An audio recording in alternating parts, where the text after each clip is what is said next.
Hello dear students and welcome back to English with professor Tabassum. आज की हमारे video में हम डिस्कस करेंगे डिग्री सेकंड सेमेस्टर इंग्लिश का मॉडल पेपर 2। प्रीवियस वीडियो में हमने मॉडल पेपर 1 डिस्कस किया है एंड अगर आपने वो वीडियो नहीं देखी है तो लिंक उसकी डिस्क्रिप्शन बॉक्स में मेंशन्ड है। So as you know we are doing most important model papers for final exams and I'll be uploading 3 model papers in total. First is already uploaded, second is this one, and third would be coming up next. Okay, so let us discuss the paper. Discuss part A, that is grammar. First one, answer as directed. He did not complete the course as dash as he thought he would. Fill in the blank with an adverb. So यहाँ पर correct adverb डालना है आपको. So this is taken from your reader.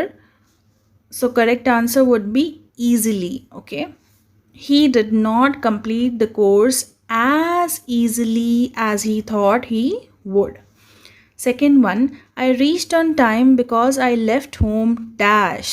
अब यहाँ पर bracket में 2 adverbs दिए गए हैं, दोनों में से एक आपको चूज करना है. So correct adverb would be early.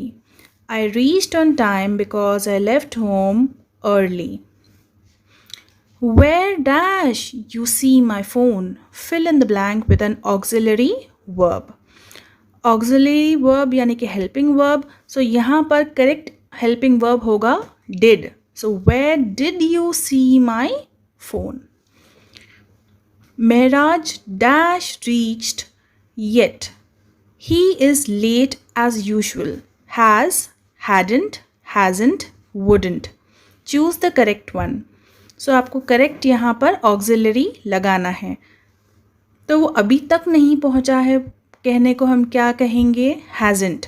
So Mehraj hasn't reached yet because Mehraj is singular.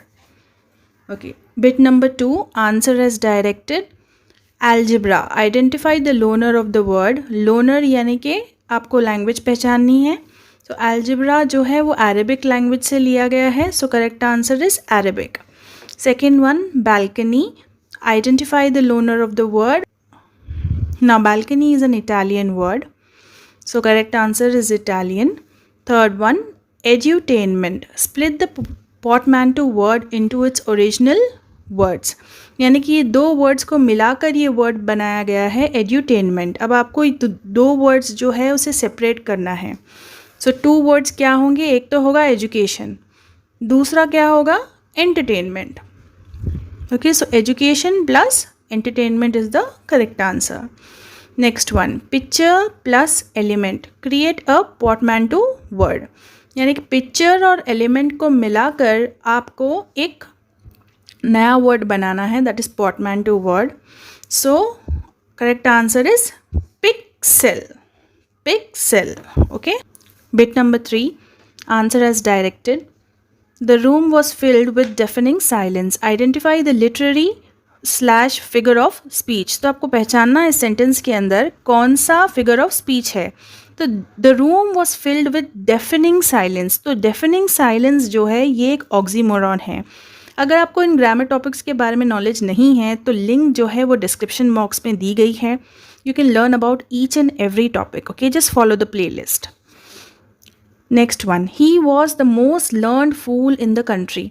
सो यहाँ पर लर्नड फूल भी एक ऑक्सीमोरॉन है बिकॉज जब 2 वर्ड्स जो कि ऑपोजिट्स हो, जैसे कि लर्नड है पढ़ा लिखा और फूल बेवकूफ़ को कहते हैं, ये दोनों ऑपोजिट्स है लेकिन एक साथ लिखे जाते हैं. तो that's why the figure of speech is oxymoron.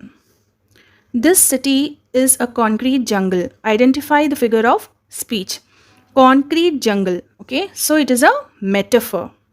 Next, she is as brave as a lioness. तो ये as यूज़ कर हम comparison कर रहे हैं, तो it is a simile. Bit number 4, answer as directed. I had my car polished. Identify the finite or non-finite verbs from the given sentence. So यहाँ पर I had my car polished में जो word polished है वो एक non-finite verb है.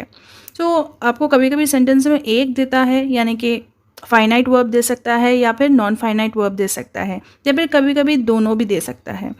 Second one, it was a sight to see. Identify the finite or non finite verbs from the given sentence. So यहाँ पर टू सी जो है वो एक नॉन फाइनाइट वर्ब है.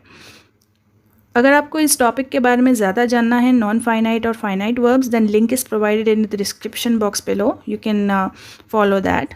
Next, I have dash many books in the last 1 year. यानी कि पिछले 1 साल में मैंने बहुत सारी किताबें पढ़ ली हैं. Okay, fill in the blank with the correct form of verb in the bracket. So यहाँ पर ऑलरेडी रीड दिया हुआ है, तो रीड का पास्ट होगा red. I have read many books in the last 1 year. Next, where you dash attention to what was being said. Fill in the blank with the correct form of verb given in the bracket. So यहाँ पर क्या तुम ध्यान दे रहे थे यानी कि action हो रहा है. So ing form. So pay will be paying. So were you paying attention to what was being said? Okay, so question number 5 is what kind of steps do you follow in order to make a decision? So ये decision making जो आपका post reading है उसमें से लिया गया है. Then explain the structure of sequencing, ये भी most repeated है. Then define meaning of conflict. What are the factors that the truth depends on? So क्या वो reasons है जिसके ऊपर सच based हो सकता है. These 4 are taken from your post reading. Part B consists of 60 marks. आपको any 4 questions answer करना है 8 में से and you will get 60 marks. Each question carries 15 marks. First one, question number 9. What does this biographical sketch tell us about Shaw as a person? In what ways were Shaw's experiences similar to and different from those of Gandhi? What aspects of Shaw's character do you find worthy of emulation?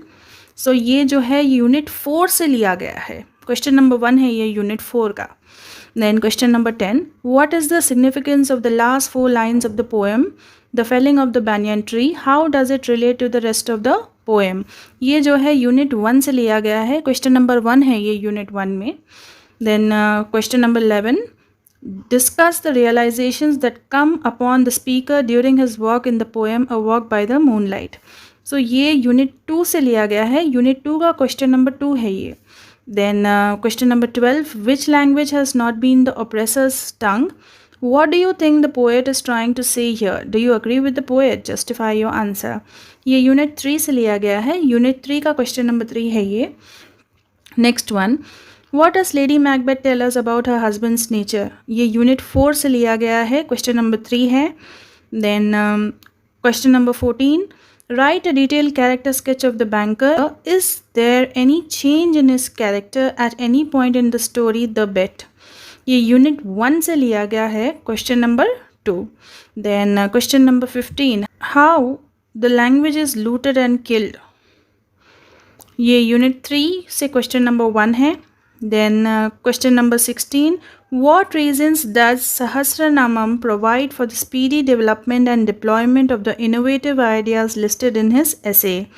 So ये unit 2 से लिया गया है. अगर आपको कोई भी lesson नहीं आता है या फिर ग्रामर टॉपिक में प्रॉब्लम है, then you can check the links I have given in the description box below. These are very helpful links and will help you cover up your whole syllabus. And don't forget to hit the bell icon so that you'll be notified each time I upload a video.